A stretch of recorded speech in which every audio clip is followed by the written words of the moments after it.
Acordo de manhã para prosear no mundo do campo, as notícias escutar. Vem com a gente em toda a região com o seu programa Paracatu Rural. Tem notícias, informação e o mais importante, sua participação. Programa Paracatu Rural. Programa Paracatu Rural. Iniciamos o programa continuando a prosa de ontem, sobre o programa Educampo. Ele é desenvolvido pelo Sebrae, em parceria com a Copervap. Leva assistência gerencial e tecnológica intensiva para grupos de produtores de uma mesma atividade econômica, que no nosso caso é a produção leiteira. Aqui em Paracatu, o Sebrae é parceiro da Copervap nesse programa. E não apenas os produtores são beneficiados, mas a cooperativa também é. Os benefícios diretos da participação da empresa parceira no programa são o acesso aos dados médios, acesso aos dados médios dos produtores participantes do programa, que permite então à empresa tomada de decisão estratégica quanto à gestão do seu negócio, além também do incentivo à regularidade, quantidade, qualidade da matéria-prima entregue e a aproximação também com seus fornecedores, facilitando o seu processo de planejamento e reduzindo, consequentemente, as incertezas em torno do negócio. Isso é muito bom para todos. Produtor rural, associado à Copervap, o senhor Carlos Alberto Araújo Caldas, participa do Educampo. O seu Carlim, como é conhecido, é proprietário da Fazenda Guerra, de 25 hectares, e nos recebeu no dia em que o médico veterinário Fábio Soares Marques, técnico do Educampo, fazia a visita de rotina. Durante um passeio pelo pasto, lá na propriedade, o Fábio falou pra gente sobre as características que desenvolveram ali na fazenda do seu Carlim para melhorar a qualidade do produto, consequentemente, levando mais lucratividade para eles.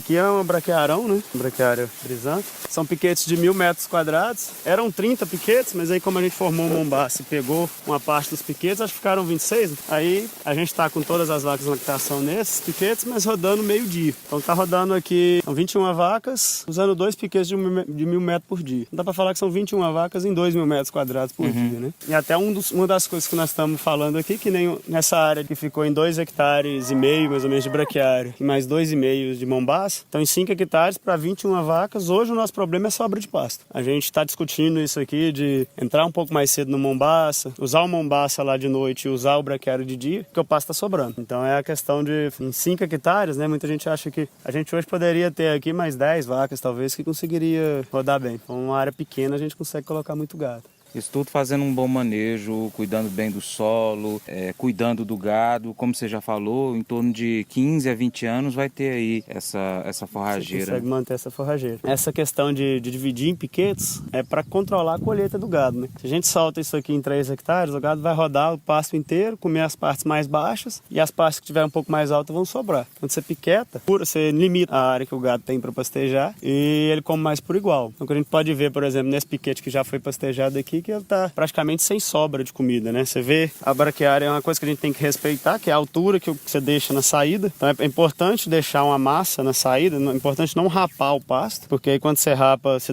dá margem para vir vassouras, plantas daninhas, você diminui a produtividade do pasto, mas você vê que tem massa, sobra, mas não tem ponta de folha sobrando, que é o que a gente quer dar para as vacas. Então você concentra, o consumo fica por igual, né? Você olha o pasto, ele está bem homogêneo. Esse aqui ele tá dando mais ou menos aqui uns 25, 30 centímetros? Por aí. O foco nosso para braquiária é não sair muito mais alto que 30 e nem muito mais baixo que 20, 25. E o problema também da sobra, que fica muito alta, como você falou, que deixa numa área muito livre, é porque esse capim, ele, além de não ser comido ali, ele também vai dar uma massa mais dura. Ele perde qualidade. Então, assim, quando a gente conversou ali em cima falando de redução de gasto com ração na fazenda, é porque a qualidade do pasto, a proteína da pastagem está na ponta da folha, está na folha. Então, quanto mais alto está o pasto, mais talo ele tem. E esse talo, ele só é enchimento, ele tem muito pouco valor nutricional. Então, se você dá uma dieta para a vaca no pasto com muito talo, lá na ordem você tem que dar muita ração. Se você dá um pasto aqui com mais folha, lá na ordem você pode trabalhar com a menor quantidade de ração e talvez até com maior nível de produção. Consequentemente, a ração ficou mais barata. Você usou menos e produziu mais. Nas propriedades rurais, a consultoria gerencial e tecnológica é conduzida por consultores de nível superior, capacitados e com conhecimentos na metodologia, sempre acompanhado pelo coordenador da empresa parceira e pelo Sebrae. O Fábio também explicou que antes do projeto ser implantado na fazenda, é sempre feita uma análise de solo, para então fazer as correções adequadas. Ele explicou o que aconteceu na fazenda do seu Carlinho.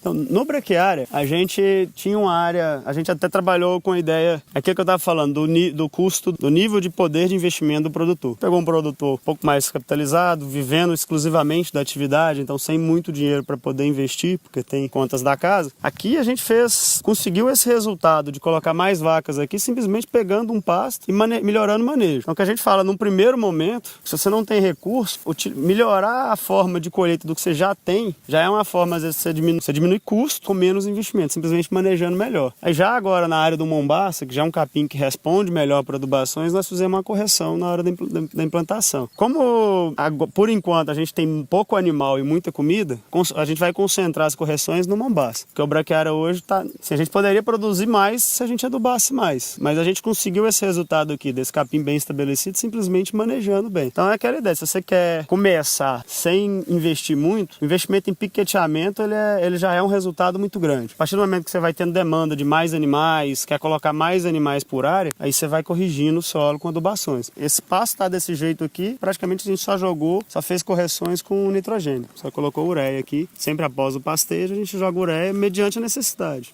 Hoje a gente até parou de colocar ureia aqui e está concentrando no Mombaça. O incremento foi em torno de quantos litros aqui depois que foi feito esse trabalho? O senhor já conseguiu perceber em quanto mais ou menos?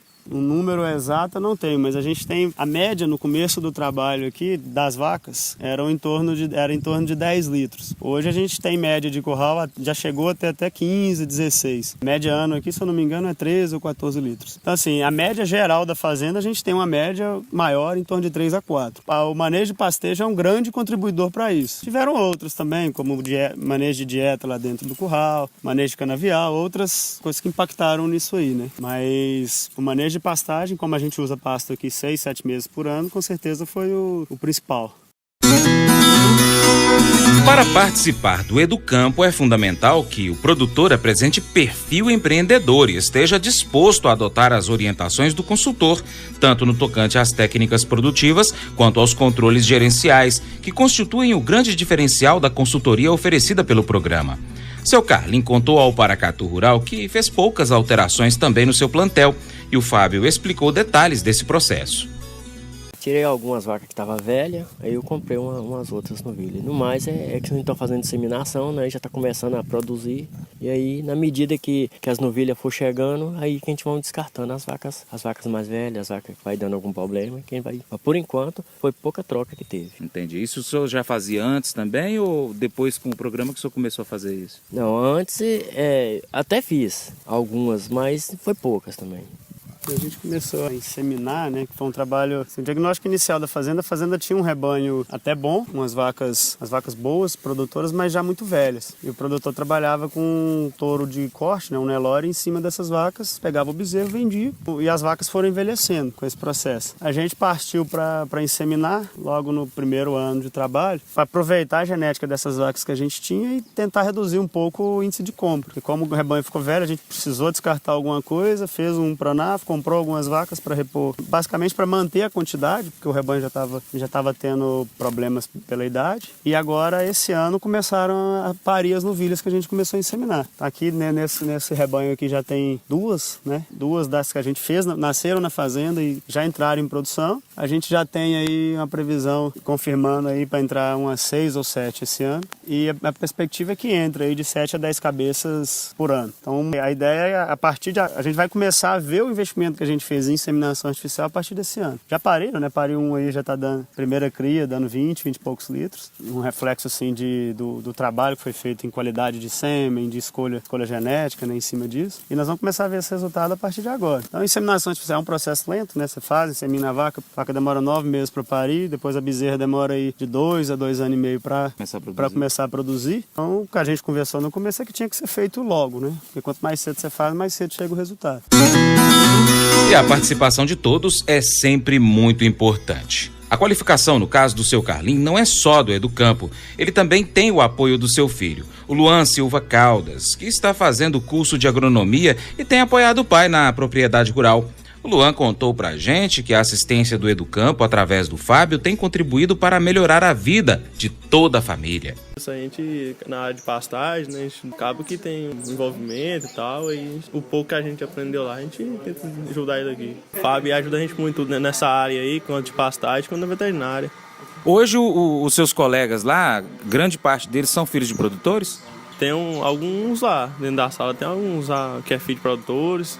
E hoje é o caminho, né, do filho do produtor rural se especializar para poder ajudar o pai e continuar o negócio da família, né? É isso, tem que estar sempre aprendendo, poder ajudar o pai, porque hoje em dia a mão de obra é mais familiar, né? Porque é meio difícil mexer com outras pessoas.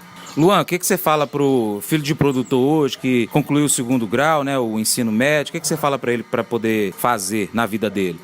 Eu estudar, porque se ficar parado, estudando já tem uma grande dificuldade de arrumar emprego e estudar e sempre procurar o melhor, mostrar o melhor da gente e dedicar aquilo, e é isso. E pro pai desse menino, qual a dica que você dá para ele? É realmente investir no filho para depois ele ajudar ele? É incentivar o filho a estudar, porque todo dinheiro que você investir em estudo ali, mais pra frente vai ser retribuído. Difícil hoje em dia estudar, até na questão de estudar aí, porque sai curso caro, né, e tal, mas lá na frente vai ter um grande retorno.